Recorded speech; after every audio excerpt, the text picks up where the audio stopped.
Hello, and welcome back to what can only be described as carnage, really, and nothing more, nothing less, but the circus of safety. Mr. Desire Link, there's a grin on your face like a Cheshire cat. How are you today? Very good. Excited about today's show. How are you doing? Oh, mate, I'm living the dream, thanks. Still a one-arm bandit, as you can kind of tell. How's the tramadol intake going? Well, I took one just before the show, to be fair. Because that worked so well like a fortnight ago. I thought the ratings that we got after the last show were the highest we've had in a long time. People said I was actually funny. They made comments about my wit, my charm, and my humour. So I'm now spiraling out of control with the drug addiction, and we'll be popping one every fortnight from here on until I run out.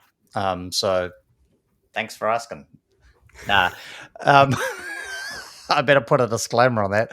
No tramadol, mate. Tramadol free. I'm actually drug free. Stopped taking the pills. I'm in the physio. The road to recovery is long, Very but good. one Good. step at a time. Thank you. Great to hear you're going well, though. Mr. Andy Evans, looking very thoughtful there. How are you today? Oh, thoughtful as always. Otherwise, very, very well. Very well.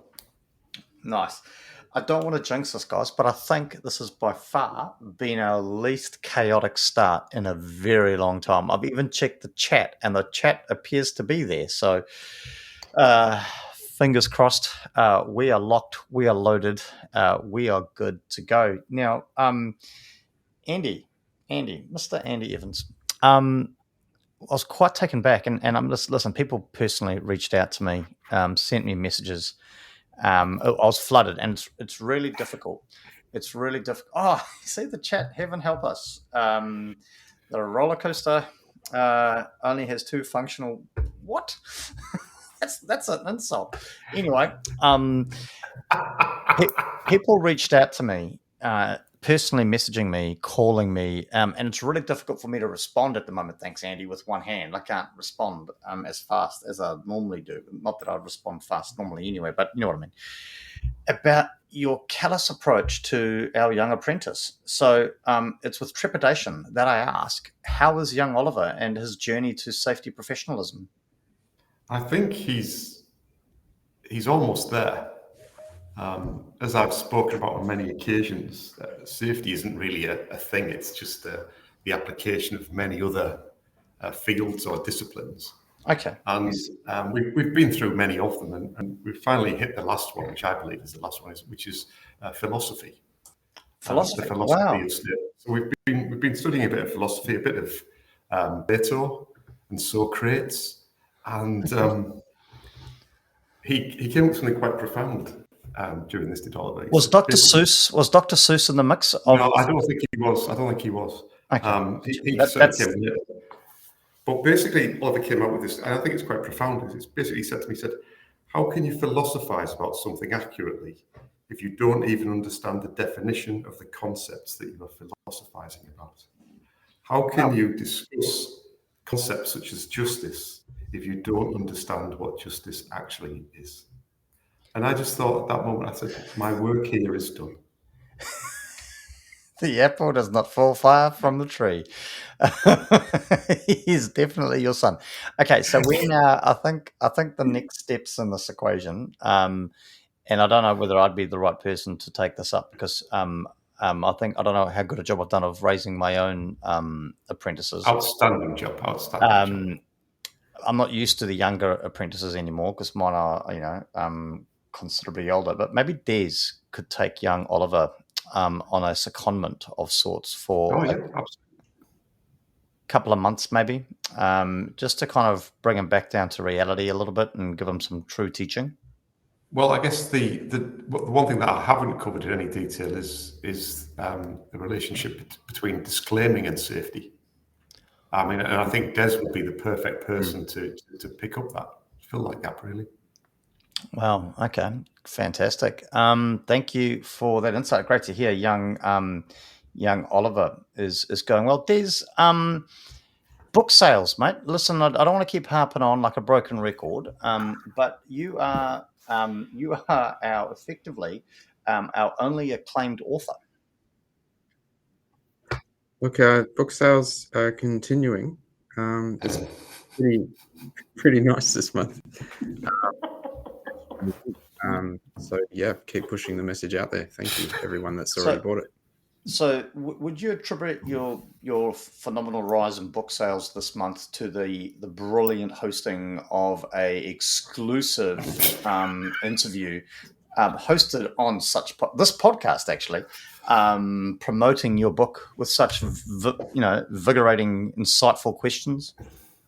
Well, I actually attribute a lot of the success this month to trying to fix the damage done by that and push that out a little bit more. So it's kind of an indirect benefit. So I don't know whether to thank you or to distance myself completely, to be honest. Okay, well, there we go. You've had your time on the sun. Moving on right along. Hey, listen, guys. I've been harping on about this new segment that I've been trying to do, and to be fair, it's been a bit of a struggle since I introduced it a number of months ago. But that is our "What's Happened Today in Safety" segment. Now, this is going to take us all the way back to 1814. That's a while back, and this disaster was known as the London Beer Flood.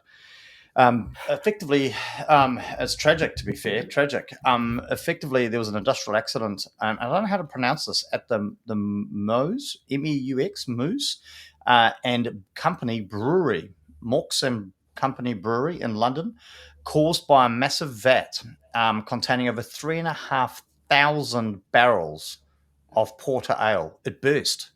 Would you believe it? 3,500 barrels of porter ale flooding the streets, resulting in a surge of beer that demolished houses and tragically killed 8 people. It's in this day in safety in 1814. So even way back then, the safety thing's not a new thing. Just kind of want to reiterate that. So thoughts are with the families of those 8 people, and hopefully that doesn't happen again.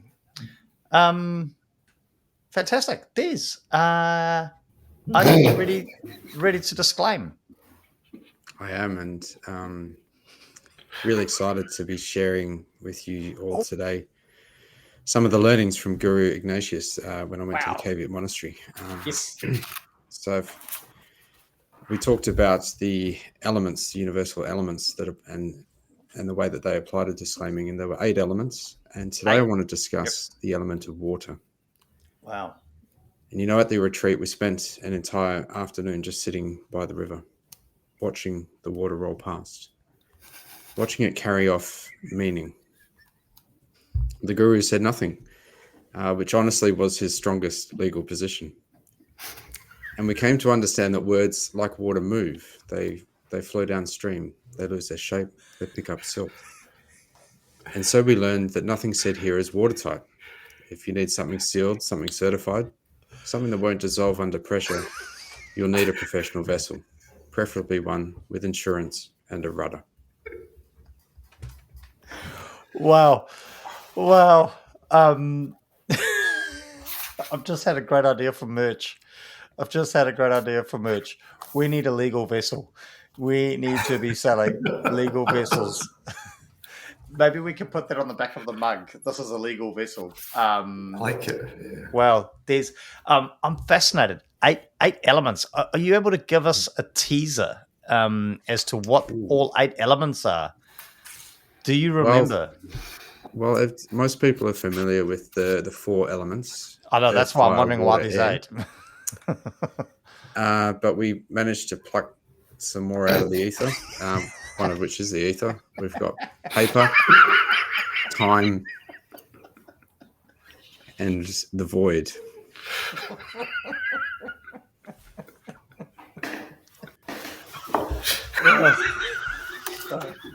This is ridiculous. Sorry. Okay. Are we ready, gentlemen, to spin the wheel? Please do it. Okay, here we go.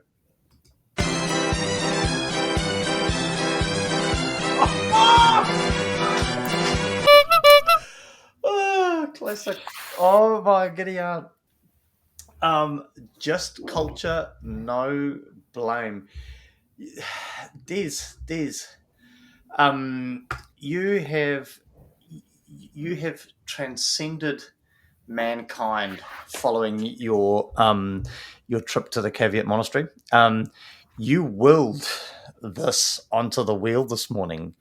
This was the topic that you were like, if ever there was going to be a topic land on the wheel today, I hope it's this.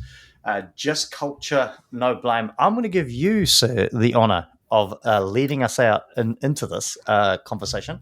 Initial thoughts, just culture, no blame. What comes to mind? Go. Oh, well, chapter on this, and what? I think I code somewhere for that. What? Like, just culture, no blame. There probably is. Okay, so I think I lost something there because my internet connection's breaking up. But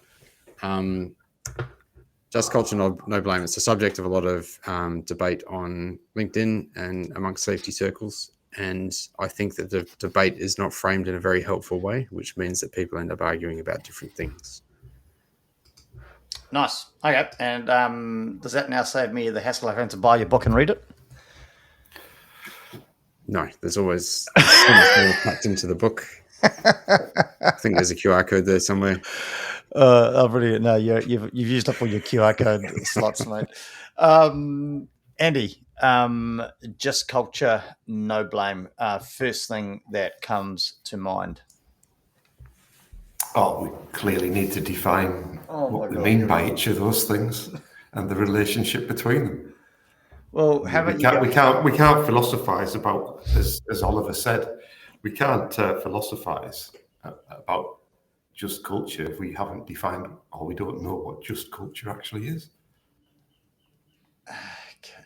Well, listen, how about you stop rabbiting on about defining things? Why don't you have a crack? Why don't you define just culture? I wouldn't know where to begin. Does it even exist? I don't know. You might need to. You've written a book on it. You might need to scrub that new business title you've got there, head of poor quality snake oil sales. Honestly, I'll give you the opportunity. You go on about these definitions. I give you the opportunity to actually state something, and you pass it up to Des. Des, your thoughts. I guess let me go back to you, Andy. Let me go back to you. Is just culture no blame? I would suspect the two things are different. They're possibly related, but I would suggest they are different. Okay, so fantastic. There we go. We got something out of you today. That's about time somebody did. Please don't send a bill. Send it to Des. Des, your thoughts. Just culture, no blame. Same thing, different things, separate things, coincided things. Different things, but I think we need to frame the discussion before we go any further. And I have a framing which I think certainly works for me.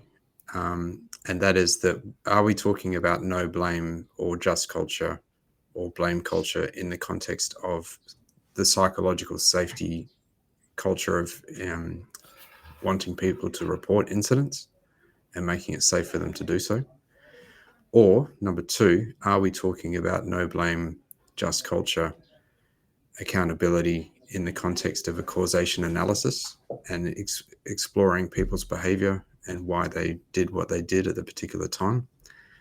Or three, are we talking about the outcomes from an investigation, which is there going to be a disciplinary outcome? Is there going to be some sort of restorative just culture process? Or is there no accountability at all? So we need to decide what we're talking about there. Can we go with none of the above? No. That's interesting. So what about, is it worth delving a little bit deeper with, I used the word accountability there. I think, is there a difference, or what's the relationship between blame and accountability? Because I think that's something that people stumble up on a little bit, is they say that no blame actually means you can do whatever you want and there's no consequences.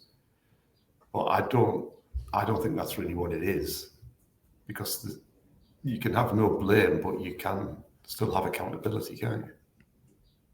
But that goes back to you. That goes back to your three approaches that you're talking about. Yeah, well, which part are we talking about? Are we talking about making it psychologically safe for people to report incidents? Sometimes accountability is just a euphemism for blame anyway. I mean, I could put you up on that. Yeah, but what when you talk psychologically safe, what does that even mean? Do people feel comfortable reporting incidents, or do they feel more inclined to not report them? That's what I mean by that in that context. So what do you mean? Okay, let's unpick that a bit more. So what do you mean by comfortable? Well, if someone makes a mistake, gone because we're actually having a serious safety conversation here, Des. Brenton's disappeared. He's off to take some tramadol. So I think that's Sorry for interrupting, but I think you're So I mean, you want people to report. You want people to stick their hand up and say, "I made a mistake," or the thing happened, and people should know about it.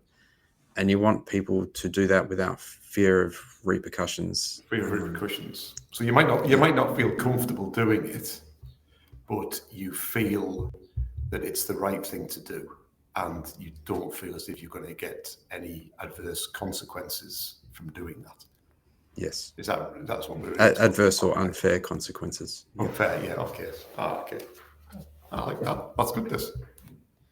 Are we still talking about Brenton? What are your thoughts? Which of the three approaches that Des has just outlined in detail would sit best with your philosophy in vis-a-vis culture and safety in the workplace? Honestly, you guys are rabbit on about absolute nonsense. I can't believe you're still going. Do you actually need me? Can I mean, I've got other things I could be doing right about now. Can you just? Of course we need you. You've got access to the software. I'm pushing the buttons. Maybe he doesn't feel psychologically safe to provide his view. Yes, but what do you mean by psychologically safe, Des? Well, he's hesitating to speak up. He is. Is that because of fear of adverse consequences or lack of justice? And I don't blame this individual, because I mean, I've not said a word in between the two of you rabbiting on about waffle. But this user, and again, I can't see the users. I don't know what's going on here, but LinkedIn user agrees with Andy. A clear definition would help understand this topic more. Also agree with Desai. Scope around just culture, who provided support to this topic ideology. So there we go. You're both right. We can call it quits and wrap the show up nice and quickly. Awesome. But I guess for me, and I think, I don't know, my opinion, you've taken this to a whole other level that I never expected it to go, and I think maybe that's potentially half the problem, right? We try to overcomplicate this thing. My initial thoughts are just culture, no blame. They're not the same thing, right? And we got to walk a fine line between this theory of no blame and accountability. I agree with that. Because if people deliberately do things, obviously, they need to be held to account, right? We need to own our actions, but our actions are derived.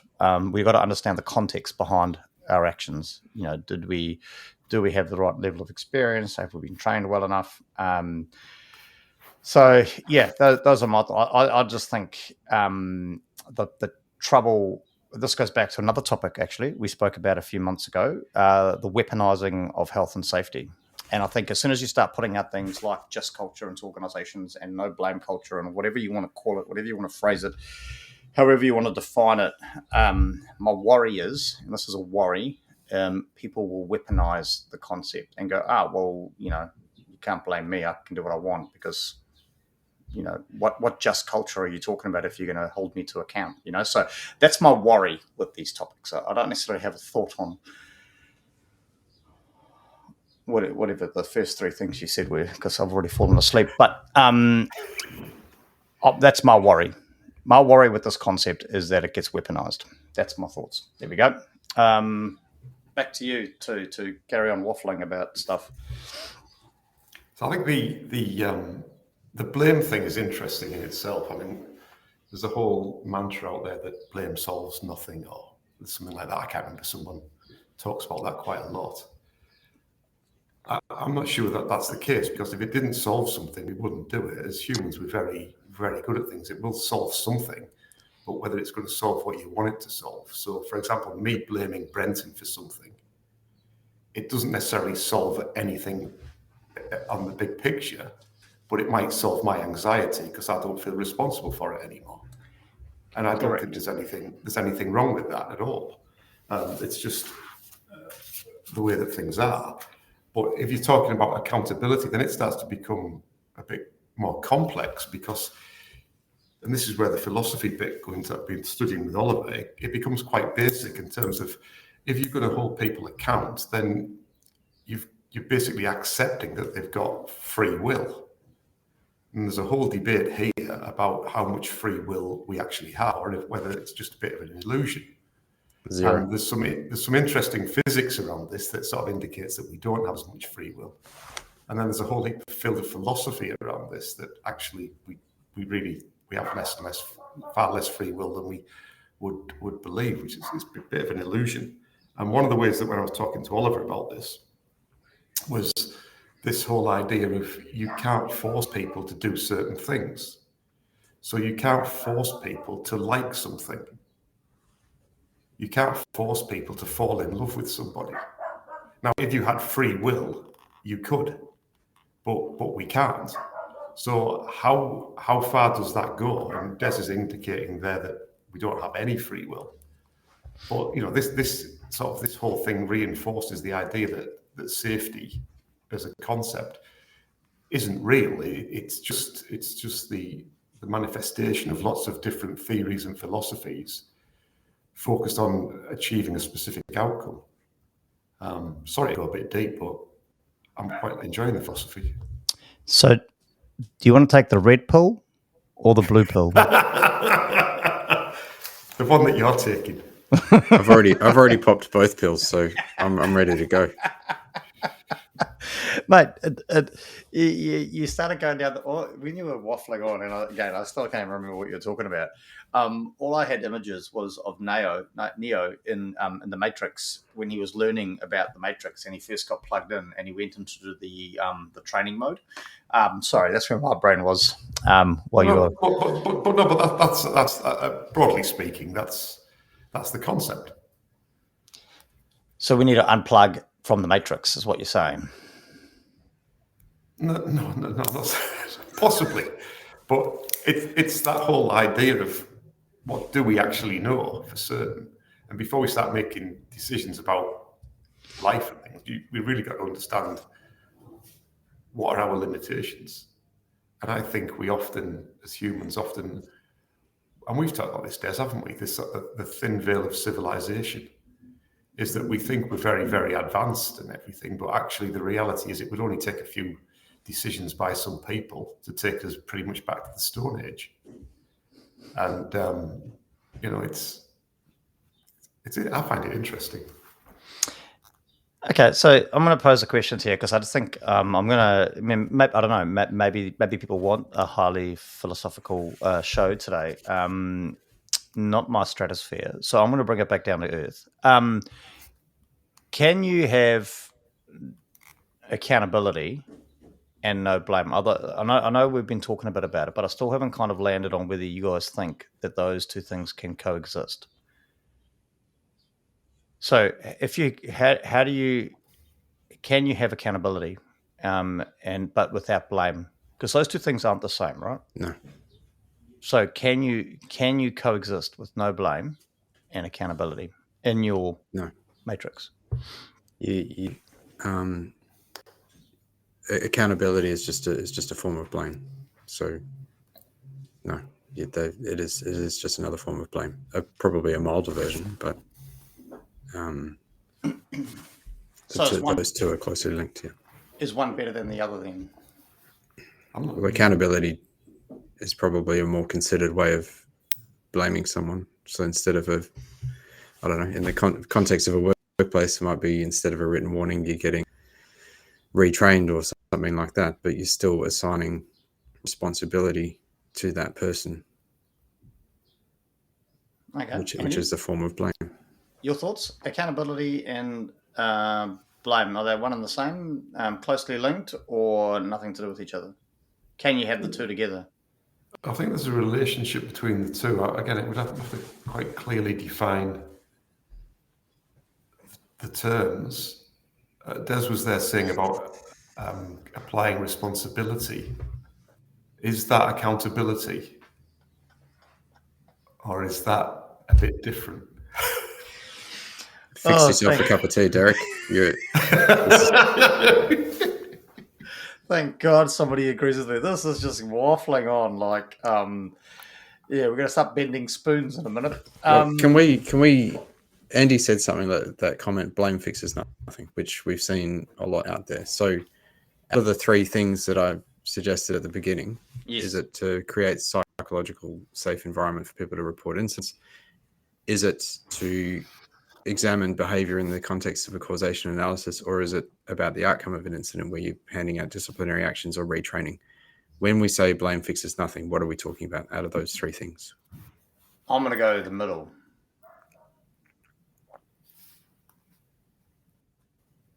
I think people are very applied to all three, and that's the problem.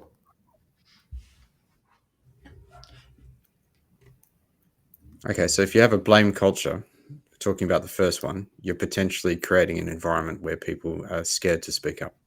Correct. Makes sense. If you have a blame culture, in terms of causation analysis, you might have a much stronger tendency to end your causation analysis at where someone is to blame, and you don't dig deeper in your investigation. And in terms of the outcomes of the investigation, if you blame someone and do nothing else, so you just hand out disciplinaries or do retraining, you might have fixed it for that particular person, but you haven't fixed it for anyone else.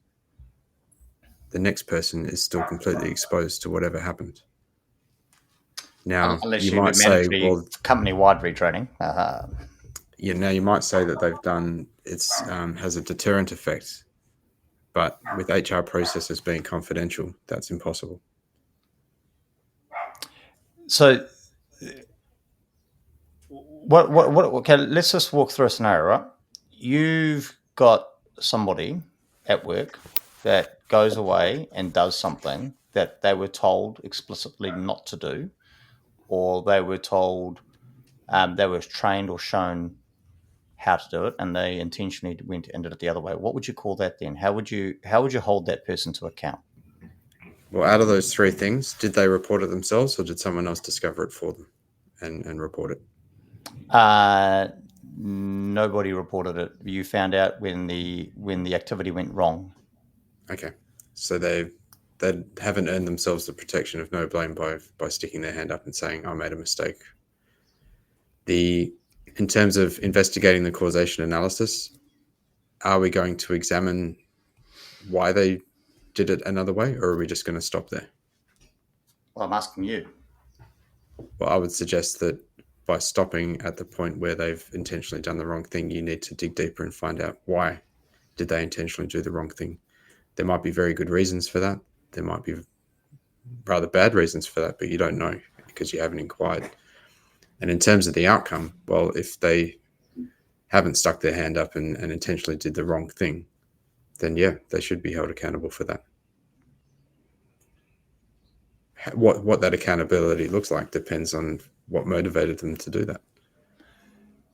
So that's interesting, because what you're talking about there, Des, when I was talking about free will, you put your hand up as if we have zero free will. So if we have zero free will, then holding a person accountable for decisions that they made, even though they don't have free will, seems a bit harsh. You can will what you do. You can't will what you will. Beautiful. Beautiful, Des. Hey, Derek, are you in Auckland? Should we meet up at the pub or something and let these two waffle on while singing Kumbaya, dancing around a tree or something? Jeepers, you boys lost me. Like, this is becoming... anyway, carry on. Sorry, apologies. I was just trying to hook up a time to go catch up with Derek. You can will what you do. You can't will what you will. So they can be held accountable for what they do. They can't be held accountable for the frame of mind that they happen to be in when they made that decision. But those two things are so intrinsically linked. And most root cause analysis models would say that the environment that you place them in pushes them to behave in a certain way. Yes. Okay. So you need to take that into account when you're holding someone to account. You need to consider that the environment might have influenced their decision. Okay, so I've just jumped back onto the LinkedIn page and noticed that the person that I put as our latest follower is no longer our latest follower. He's no longer even a follower. So we're starting to lose followers here. So let's bring it back. Let's just bring it back. I just saw you've just unfollowed the show as well. What's going on? I'm about to exit stage left. Okay, so we spent a lot of time here talking about no blame. We spent a lot of time here talking about and philosophizing about accountability and whether they're one and the same. Des, your thoughts. What the hell then is just culture? Because that's in the title of the show, right? We've talked about we've thrashed the no blame thing to death.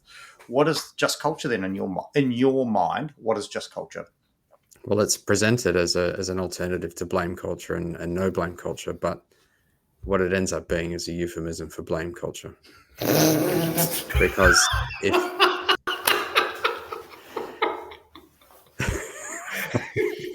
thanks, Derek.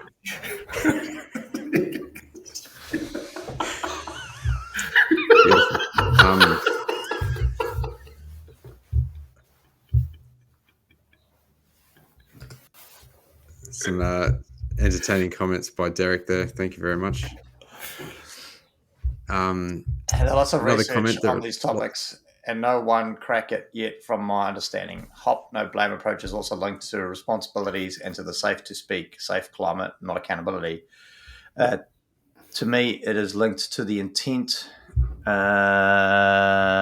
Investigation must answer that question. I never. Sorry, I'm just jumping all over the place. I've got comments coming in thick and fast. I never came across someone coming to work with the intent to get hurt. So that was, I still don't know why I'm not seeing that. I'm seeing this one though. Veronica McDonald, you need to understand the why. If you choose not to do this, it does not encourage a good culture.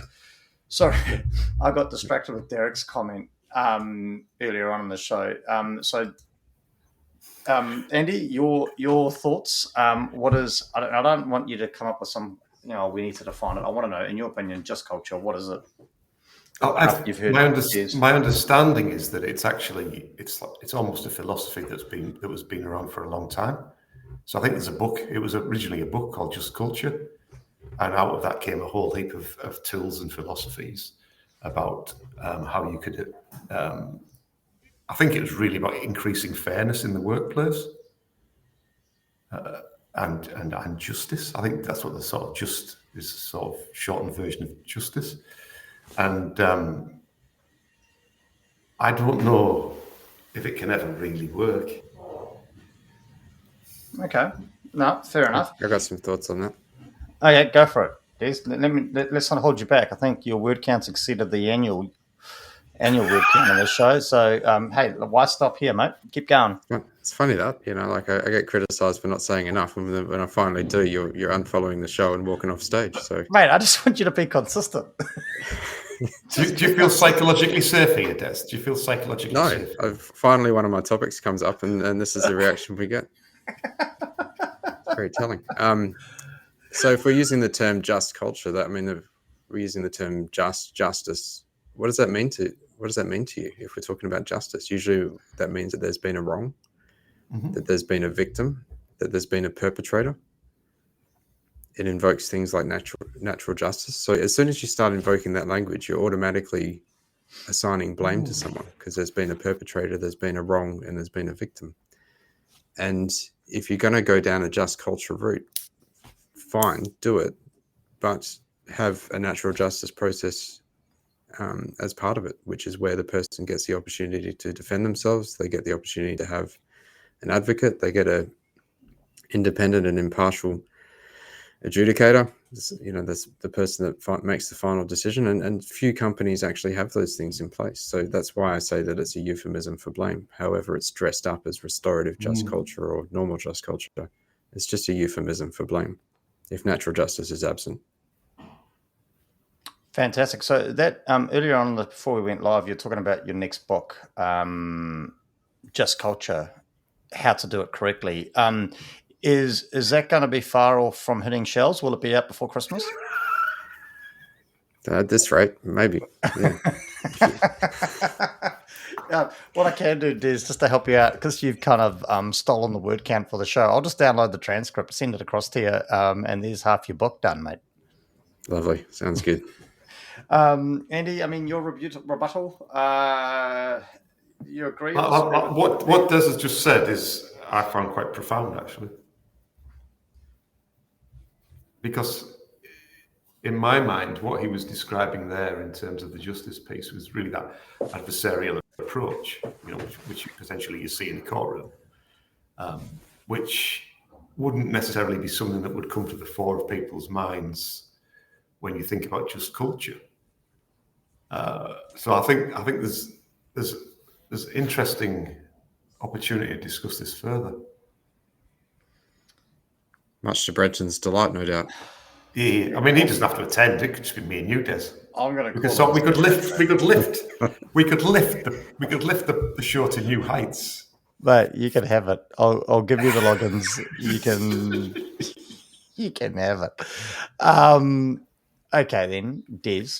To wrap up the show, just thank God it's nearly 9:00. What do you do then? What's your alternative? You can't blame people. You can't hold them to account. Just culture's a euphemism and disguise for all the above. What do you do then? Well, you give people a safe environment to speak up, and that might mean some sort of what's the word I'm looking for? Some sort of protection for speaking up. If they put their hand up and say, I made a mistake, it's a great, thank you. No consequences will follow for you. But for the person who didn't put their hand up, there'll be some level of accountability. You examine why decisions were made and dig a bit deeper in your causation analysis. And you provide accountability to people once that investigation's finished and the findings have been made, but you don't call it just, because you're probably not going to be able to facilitate a just process. That's my solution. Andy, that's very interesting. What are you peddling these days when people ask you, "Hey, Andy, I want to implement a just culture or a no blame culture"? What sort of snake oil are you giving them? Oh, it's the highest quality grade A no blame snake oil. Extra virgin. Extra virgin snake oil. It's an interesting subject, and bringing all these different concepts and models together is really interesting, because we tend, and certainly Des has sort of focused in on, I would imagine, the operational worker in this, and the example that he gave, he was talking about the operator. But the leadership and managers are also people as well. So when we start to come down to that point, if you're going for a root cause analysis and you say your training system was crap, which led to all this, well, someone developed that training system. So you're effectively blaming the person that developed that. And if you keep going, this touches on something that I mentioned in a show the other week, is when we talked about in New Zealand, is safety just what it is? I think, was that the topic we talked about? Yeah, we had Matt Sadgrove actually join us for that show. Yeah, and I just said, well, in a root cause analysis, can we take it, because the philosophy is you keep going digging down to get to the organisation, but what I was indicating is actually, can we go a step beneath the organisation and consider the country within which that organisation sits? And what I was trying to make there was that New Zealand culture influences the businesses, which influences the environment, which influences the behaviours, which influences the effectiveness of controls.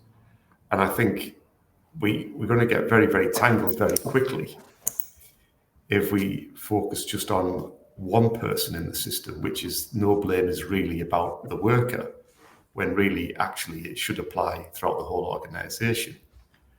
But then where does that leave us? It leaves us at 5 minutes to 9. So thank you for your Oh my God. See, this is the problem. I think my final thoughts are don't overanalyze this. But I would suggest that attitude is the root cause of all accidents. Sure, fine. I'll take that on my shoulders, mate. I got big shoulders. Yeah, I mean, my parting words are I think you can go into trying to understand what occurred and how it occurred with a no blame mindset, without that initial directive that we're going to find somebody and hold them to account. Rightly, wrongly, I think again, yeah, people put their hand up initially and come to you and say, "Hey, listen, I made a mistake." That's one thing, but if that's not the case that occurred, then you may come out at the end once you've unbiasedly, as best you can, come out with all the evidence. You may find that somebody needs to be, and some people may need to be held to some form of accountability. But that's just my philosophy on it, and that's why I worry about the world we live in. Nobody taking accountability for their actions. Nonetheless, what a show! That didn't go where I thought it was going to go. So I don't know whether to thank you or hand in my notice, but that's okay. Don't blame yourself. I just want to say thanks to our latest unfollower from the show. It's a little bit awkward because at Christmas time, when I catch up with a gentleman by the name of Graham Wells from Wells Instrument and Electrical, based out of the beautiful Taranaki, New Plymouth, happens to be related through my wife, maybe not so much anymore. But thank you for tuning in, Graham. I hope you dialed in and I hope you found the show. Please maybe go watch some past episodes before you judge before you judge us and hold us to account. Or blame us, or whatever the term is that we're using today. So a big welcome to the family, Mr. Graham Wells, Managing Director, Wells Instrument and Electrical, based out of the beautiful Taranaki. Des, what have you got coming up, mate, over the next couple of weeks? Well, I'm gonna go away and ponder one of the most quotable comments we've ever had on this show from Derek Toner. You can pod what you cast, but you can't cast what you pod. Mate, I reckon Derek's on fine form. If you give Star some of the magic mushrooms you have obviously been taking, I don't think we will have any problems with people speaking up. Amen to that, brother. Amen to that. The things I do to get through a show. Well, I'd love to get a 2-page analysis on that philosophy. Never. But if you come back to us, Des, I'm sure we'll find the time to listen to you on that. You can get it on Amazon. I think there's a QR code there. A QR code for that. Fair enough. Okay, well, Andy, what have you got coming up, mate, over the next little while? Big week next week. Got the final block 8 of the New Zealand Diploma in Occupational Safety and Health at EMA. And we're also on the 23rd, after the day 1 of the course, we're celebrating our 100th graduate of that course. So we're having a bit of a get together, and Paul Jarvie, Jeff Sissons, and some former students are going to be speaking, and it should be a really good evening. Fantastic. Very good. Nice, great effort. Look forward to it. Not a lot on my radar, to be fair. I'm trying to catch up on emails one finger at a time. So I'm trying to type my way out of a backlog. Not a lot really. So look forward to catching up with you lot in a couple of weeks, and hopefully everyone has a good time. So till then, catch you all later. See ya. Have a good one.